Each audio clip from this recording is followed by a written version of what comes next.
আসসালামু আলাইকুম, আশা করছি সকলে ভালো আছেন।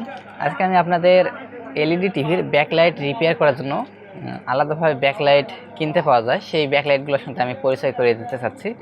আমার হাতে দুই ধরনের এলইডি টিভি ব্যাকলাইট, যদি কাছ থেকে দেখায়, এই এলইডিগুলো এলইডি টিভির ব্যাকলাইট রিপেয়ার করার জন্য এই এলইডিগুলো থেকে কুল ব্রাইট যে এলইডি টিভির যে ব্যাকলাইট এলইডি কুল ব্রাইট, সেই কুল ব্রাইট এলইডি আলো বের হবে। এটি হচ্ছে 6 ভোল্টের, এখানে লেখা আছে চাইনিজ ভাষায়, আমি চায়না থেকে এগুলো অর্ডার করছিলাম। এবং এটি হচ্ছে 3 ভোল্টের। আমরা জানি যে এলইডি টিভির ব্যাকলাইট দুই ধরনের হয়, দুই ধরনের এলইডির ভোল্টেজগুলো হয়ে থাকে। কিছু কিছু এলইডি 6 ভোল্টের হয়ে থাকে এবং কিছু কিছু এলইডি 3 ভোল্টের হয়ে থাকে, এবং এলইডি স্টিকগুলো ওয়াট আলাদা আলাদা হয়ে থাকে।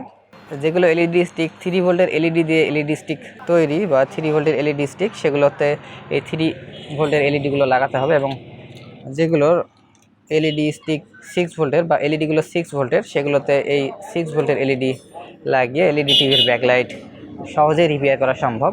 এক্ষেত্রে আমাদের এলইডি টিভির ব্যাকলাইটগুলো নতুন করে কিনতে হচ্ছে না, এবং অনেক ক্ষেত্রে আমরা বাজারে এলইডি টিভির ব্যাকলাইটগুলো এলইডি টিভির ব্যাকলাইটগুলো মিল পাই না, অর্থাৎ বাজারে আমরা যেগুলো ব্যাকলাইট কিনতে চাচ্ছি সেই রকম বা সেই ছিদ্রওয়ালা ব্যাকলাইটগুলো আমরা পাই না, সেক্ষেত্রে ঝামেলা হয়। আর আমরা যদি এই এলইডি ব্যবহার করে টিভিতে যে পুরাতন এলইডি স্টিকটি থাকবে, শুধুমাত্র এলইডিগুলো চেঞ্জ করে দেয়, সেক্ষেত্রেই হবে। এক্ষেত্রে যেটি ভালো হয় সেটি হচ্ছে, আপনারা যখন টিভির ব্যাকলাইট এলইডির কাজ করবেন, সেক্ষেত্রে এলইডিগুলো সবগুলো চেঞ্জ করে দেওয়ার চেষ্টা করবেন। এতে এলইডি ব্যাকলাইটগুলো দীর্ঘদিন চলবে এবং নতুনের মতোই চলবে, আর খরচ অনেকটা কমের মধ্যে হবে। তো আপনারা চাইলে এরকম এলইডি কিনে এলইডি টিভির ব্যাকলাইট রিপেয়ার করতে পারেন। আজকে আমি আপনাদের এই এলইডিগুলোর সাথে পরিচয় করিয়ে দিলাম। এই এলইডিগুলো কেউ যদি কেনার প্রয়োজনীয়তা মনে করেন, ভিডিও ডিসক্রিপশন বক্সের লিঙ্ক থাকবে, আপনারা দারাজ অনলাইন মার্কেট থেকে এলইডিগুলো কিনে নিতে পারবেন।